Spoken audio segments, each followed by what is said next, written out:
두 절 말씀 우리 다 같이 한 목소리로 읽습니다.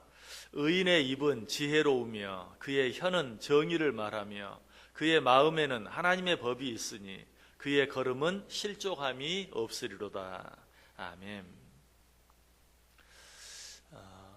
의인의 결과가 무엇인가, 악인의 결과가 무엇인가 하는 것 우리가 생각해 보았었는데요. 오늘 이 말씀은 그런 가운데 의인의 특징이 무엇인가, 의인의 가장 중요한 특징에 대해서 이야기하고 있는 것을 보게 됩니다. 의인은 어떻다고 말합니까? 의인의 입은 지혜롭고 그의 혀는 정의를 말한다. 특별히 무엇에 대해서 말하는 것 같아요? 의인의 입과 혀에 대해서 말하고 있는 것을 보게 됩니다.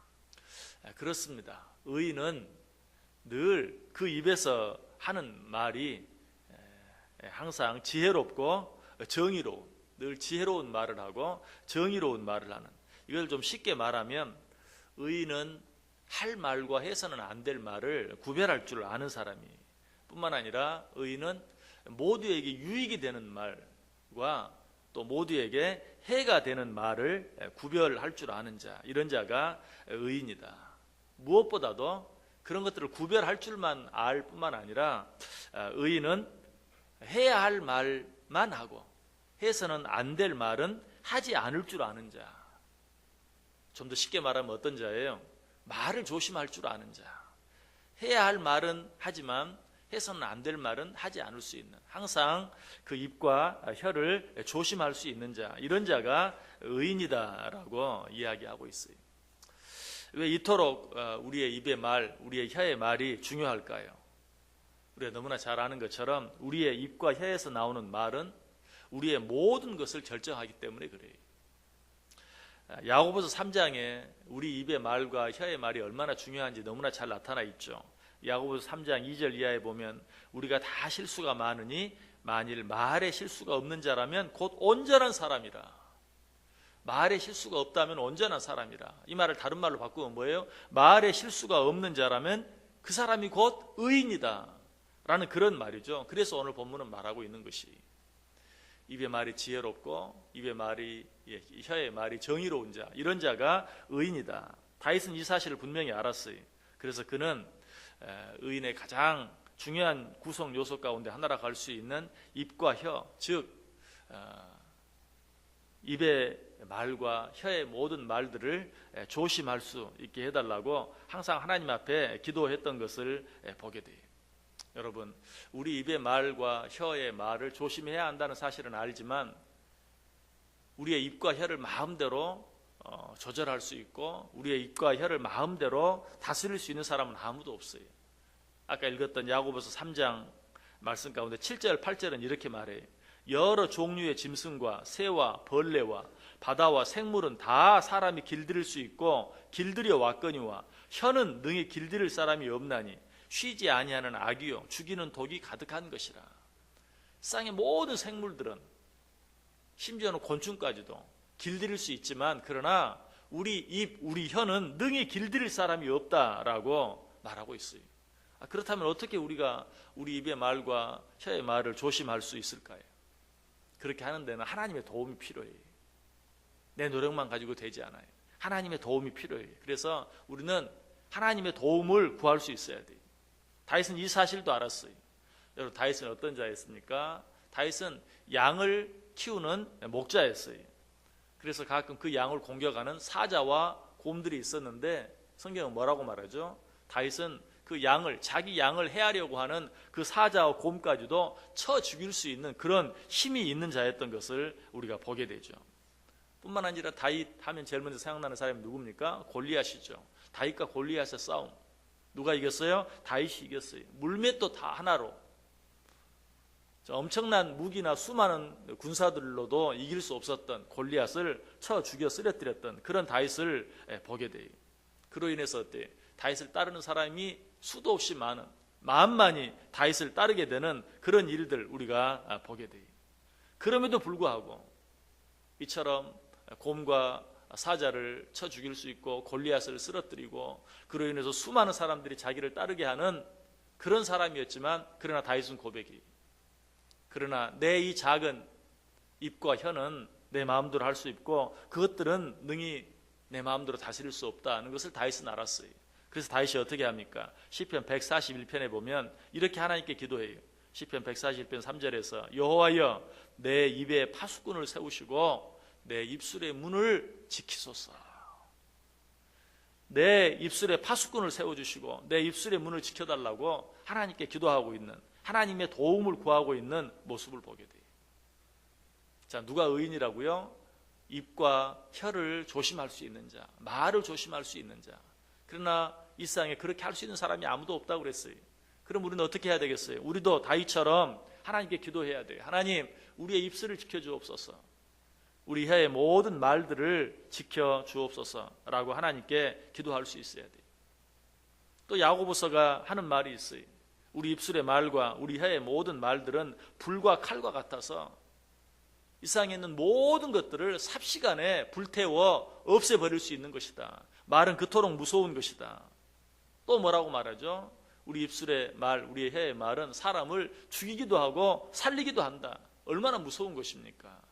그런데 우리가 그것들을 마음대로 조절할 수가 없다면 우리는 어떻게 해야 돼요? 하나님의 도움을 구할 수 있어야 돼요. 하나님이 도와줄 때 비로소 우리는 입술의 말과 우리 혀의 말들을 다스릴 수 있고 또 그것들을 조심할 수 있어요. 하나님께서 우리 입술의 말들을 지켜주시면 우리가 우리의 모든 말로 다른 사람에게 유익을 끼칠 수 있고 또 하나님께 영광을 돌릴 수 있지만 하나님이 도와주시지 아니하시고 혹시라도 악한 마귀가 우리의 입을, 우리의 혀를 주장하게 된다면 우리는 어때요? 그 입의 말과 혀의 말로 사람들을 해하기도 하고 아프게도 하고 심지어는 어때요? 죽이기까지 할 수 있다는 것이 얼마나 무서운 일입니까? 그러므로 우리는 어떻게 해요? 날마다 우리의 입술의 말과 혀의 말을 위해서 하나님께 기도할 수 있어야 된다. 여러분 새벽에 나와서 이제 기도합니다. 그럼 기도할 때 어떤 기도를 하십니까? 하루에 있을 수 있는 여러 가지 많은 어려운 일들, 위험한 일들을 위해서 하나님께 기도하죠. 하나님 오늘 또 이런 일로부터 나를 지켜주시고 저런 일로부터 나를 지켜주시고 또 우리의 자녀들을 지켜주시고 보호해 주옵소서. 어려운 일 없게 하시고 사고가 없게 해 주옵소서 라고 기도하죠. 그런데 하루를 시작하기 전에 하나님 앞에 나와 기도하면서 하나님 오늘 또 내 입술을 지켜주옵소서. 내 혀를 지켜주옵소서. 내 입술에 파수꾼을 세워주옵소서 라고 하나님 앞에 얼마나 기도합니까? 혹시라도 그렇게 기도하는 것은 잊어버리고 살지 않습니까? 다른 무엇보다도 먼저 우리는 입술의 말, 혀의 말들을 위해서 하나님께 기도할 수 있어야 돼요. 우리 입에서 정말 지혜로운 말이 나갈 수 있도록, 우리 입에서 정의로운 말들이 나갈 수 있도록 하나님께 기도할 수 있어야 된다. 그렇게 하면 어때요? 하나님이 우리의 말과 혀를 지켜주시고 보호해 주세요. 우리가 하루 살면서 차 조심, 길 조심, 사람 조심, 여러 가지 조심해야 할 것들이 너무나 많아요. 그러나 그것보다 더 먼저 조심해야 될 가장 중요한 일 한 가지가 뭐예요? 입 조심, 말 조심. 왜? 말은 불과 같아서 모든 것을 태워버릴 수 있고 사람을 죽이기도 하고 살리기도 할 수 있는 그런 일이기 때문에 다른 어떤 것보다도 우리는 말을 조심할 수 있어야 된다. 아까 성경이 뭐라고 말했어요? 말에 실수가 없는 자면 온전한 자다. 또 이 세상에 능히 혀를 길들일 자가 없다. 이 말은 무슨 말이에요? 말에 실수가 없는 자가 이 세상에 없다라는 그런 말이죠. 실제로 성경을 자세히 보면 위대한 믿음을 가진 사람들도 늘 말에 실수해서 또 그 말의 실수로 인해서 엄청난 결과를, 엄청난 대가를 치러야만 했던 사람들이 많은 것을 보게 돼요. 먼저 모세 생각해 보세요. 모세는 성경에 어떤 사람이라고 말합니까? 그 온유함이 지면의 모든 사람보다 더하다라고 칭찬을 받았던 사람이, 그럼에도 불구하고 말로 실수한 것을 보게 되죠. 시편 106편 33절에 이는 그들이 그의 뜻을 거역함으로 말미암아 모세가 그의 입술로 망령되이 말하였음이니라. 뭘 말하죠? 하나님께서 반석을 쳐서 물을 내라고 했을 때 모세가 화를 내면서 뭐라고 말했습니까? 내가 이 반석을 쳐서 물을 내랴. 여러분, 물을 내는 분은 누구예요? 하나님이죠. 자기가 내는 게 아니죠. 그런데 화가 나니까 내가 이 반석을 쳐서 물을 내랴 하면서 화를 냈던 그런 모습을 보게 되죠. 참 그 온유함이 지면의 다른 세상의 모든 사람보다 뛰어났던 모세도 한순간 말을 실수함으로 말미암아서 그로 인해 어때요? 정말 약속의 땅 가나안에 들어가지 못하고 그 약속의 땅이 멀리 바라보이는 곳에서 그 일생을 마칠 수밖에 없었던 그런 모습을 보게 돼요. 또 욥 어떻습니까? 정말 참는 일에 있어서는 누구보다도 뛰어난 그런 욥이었지만 욥이 어때요? 너무 그도 고통스럽고 힘드니까 자기가 이 세상에 태어난 것을 저주했죠. 욥기 3장 1절에 그 후에 욥이 입을 열어 자기의 생일을 저주했다.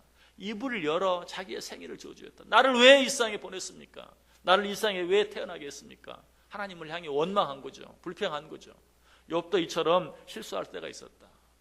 850대 1의 대결에서 승리했던 누구? 엘리야. 정말 위대한 사람이.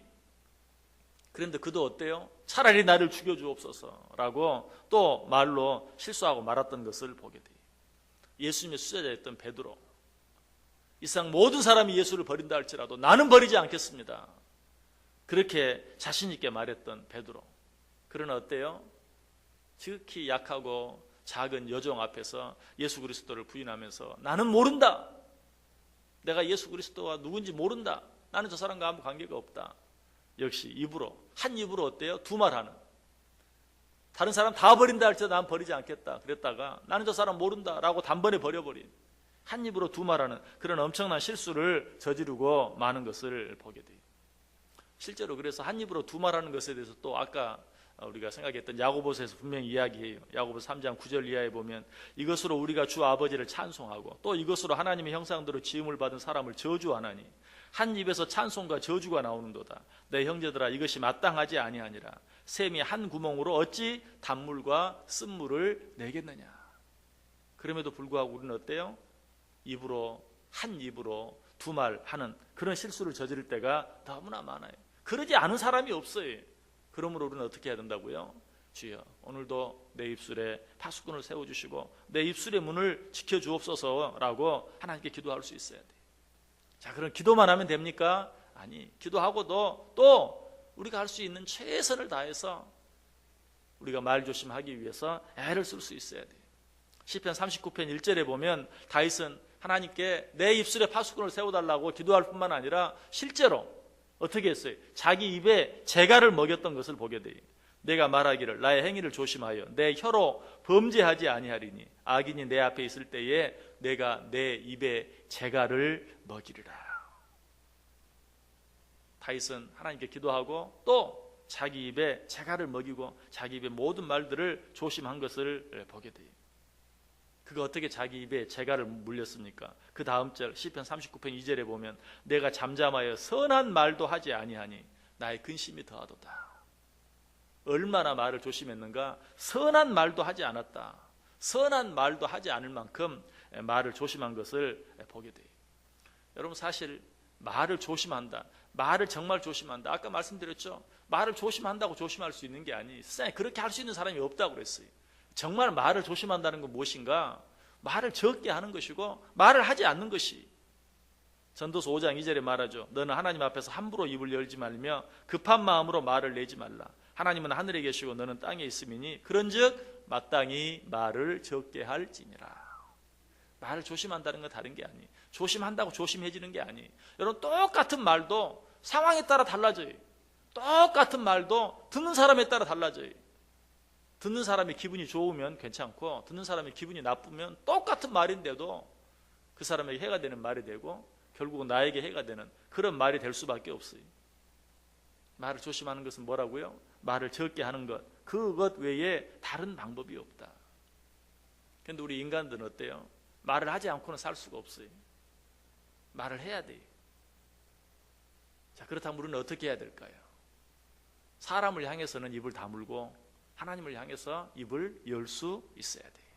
그것이 방법이에요. 오늘 우리는 그 일을 위해서 이 자리에 나와왔어요. 사람을 향해서는 입을 다물고 하나님을 향해서 입을 여는 것. 하나님께는 모든 말을 할 수 있어요. 하나님은 내가 말에 실수를 해도 하나님은 내 마음을 아시고 다 살펴요. 그러나 사람은 그렇지 않아요. 사람은 설령 내가 말에 실수를 안 했어도 오해하고 곡해하고 사람은 그래요. 사람 앞에서는 방법이 없어요. 사람을 향해서는 입을 다물고 하나님을 향해서 입을 열 수 있는 그것만이 진정한 지혜다. 그렇게 함으로 우리의 입술의 말, 우리의 혀의 말을 조심할 때 비로소 우리는 하나님 앞에서나 사람 앞에서 의인이라 인정을 받을 수 있어요. 우리가 의인의 많은 축복들에 대해 생각해 보았어요. 의인이 받는 축복들이 참으로 많아요. 그 축복들을 받아 누리기 위해서는 어때요? 우리 입에서 늘 지혜로운 말, 우리 혀에서 정의로운 말들 나갈 수 있어야 되고, 그러기 위해서는 말을 조심해야 되는데, 말을 조심하기 위해서는 어떻게 해야 된다고요?